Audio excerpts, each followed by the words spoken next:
ఆపరా psycho Jagan. అన్నగారు, ఛీ, అలా పిలవకు. నాకు మళ్ళీ చచ్చిపోవాలనిపిస్తుంది. ఏ ముఖం పెట్టుకుని నా విగ్రహానికి దండ వేయటానికి వచ్చావురా?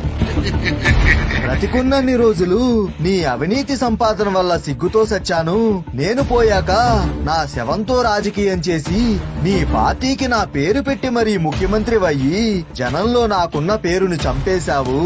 రాష్ట్రాన్ని నామరూపాలు లేకుండా చేశావు. అవినీతితో కడుపు నింపుకున్నావు. బాబాయి చావుకి కారణమయ్యావు.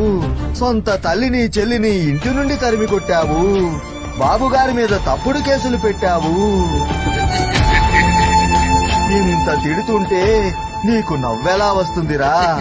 ప్రజలు బాధపడుతుంటే నవ్వుతావు. ఎవరైనా పోయారు అంటే